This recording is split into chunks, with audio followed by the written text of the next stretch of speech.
बिस्मिल्लाहिर्रहमानिर्रहीम, अस्सलामुअलैकुम। NK news के साथ मैं हूं सना हुसैन। चलते हैं खबरों की जानिब। स्पीकर के खत के बाद कौमी असम्बली में पार्टी पोजीशन तब्दील। PTI अरकान सुन्नी इत्तेहाद का हिस्सा है। कौमी असम्बली सेक्रेटरीट ने नए पार्टी पोजीशन जारी कर दी, जिसके मुताबिक PTI के 80 अरकान को सुन्नी इत्तेहाद कौंसिल का रुकन जाहिर किया गया है। कौमी असम्बली सेक्रेटरीट की जानिब से जारी बयान में नून लीग पीपल्स पार्टी JUI से वापस ली जाने वाली नशिस्तों का पार्टी पोजीशन में जिक्र किया गया है। नई पार्टी पोजीशन 18 सितंबर को जारी की गई। एलामिया के मुताबिक हुकूमती बेंचेस पर कौमी असम्बली में मुस्लिम लीग नून 110 और पीपल्स पार्टी की 69 नशिस्तें हैं, जबकि MKM पाकिस्तान की 22, काफ लीग की 5, IPP के 4, मुस्लिम लीग ज़िया, बलोचिस्तान अवामी पार्टी और नेशनल पार्टी का एक रुकन है। सेक्रेटरीट के मुताबिक मुस्लिम लीग नून को 15, पीपल्स पार्टी को 5 और JUI को 5 मखसूस नशिस्तें दी गई थी। ताहम मखसूस नशिस्तें गिनती में शामिल नहीं है। कौमी असम्बली में अरकान की तादाद 23 मखसूस नशिस्तों के बाद 313 है। खाली और मतनाज़े 23 नशिस्तें PTI को देने के बाद तादाद 336 हो जाएगी।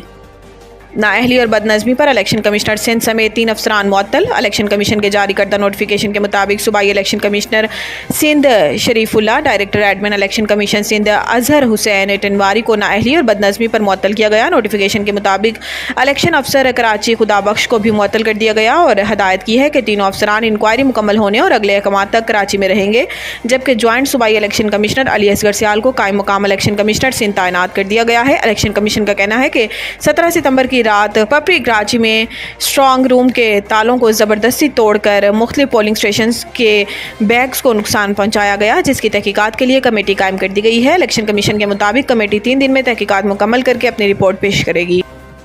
विफाकी काबीना ने सुप्रीम कोर्ट तरमीमी प्रैक्टिस एंड प्रोसीजर ऑर्डीनेंस मंजूर कर लिया। ज़राए के मुताबिक विफाकी काबीना ने मुसवदे के मंजूरी असम्बली सर्कुलेशन के जरिए दी। प्रैक्टिस एंड प्रोसीजर तरमीमी ऑर्डीनेंस 2024 पर सदर से जल्द मंजूरी का इम्कान है। तरमीमी ऑर्डीनेंस 2024 के नफाज से अदलिया में जो भी कार्रवाई होगी इसका मुसवदा तैयार होगा, जबकि अदलिया की कार्रवाई अवाम के लिए दस्तयाब होगी। Supreme court practice and procedure तरमीमी ऑर्डीनेंस 2024 का मकसद अदालती अमल में मजीद शफाफियत लाना और प्रैक्टिस एंड प्रोसीजर एक्ट 2023 के तहत एक कमेटी तश्कील दी गई थी। मुकदमात की मेरिट पर समाअत और निपटाने को यकीनी बनाने के लिए कमेटी के अंदर बेहतरी लाई जा रही है। नए तरमीमी ऑर्डिनेंस के तहत कमेटी के किसी रुकन की अदम दस्तयाबी पर चीफ जस्टिस किसी मुअज़्ज़िज़ जज को कमेटी का रुकन नामजद कर सकते हैं।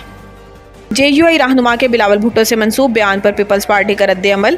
शाजिया मरी ने कहा कि हम ना सिर्फ मौलाना फजलुर रहमान बल्कि अपोजिशन में मौजूद दूसरी जमातों को भी डायलॉग में शामिल करना चाहते हैं और तमाम स्टेक होल्डर्स को ऑन बोर्ड लेने की तजवीज़ हुकूमत को भी दी है। इन्होंने कहा कि हम समझते हैं कि कोई मिसकम्युनिकेशन या मिसअंडरस्टैंडिंग हुई है। इस तरह का बयान देना नामुनासिब अमल है। ख्याल रहे कि कुछ रोज़ कबल सेनेटर कामरान मुर्तज़ा ने कहा था कि हमें जो पहला मुसवदा दिया गया वो वोटिंग से पहले आधी रात को दिया गया।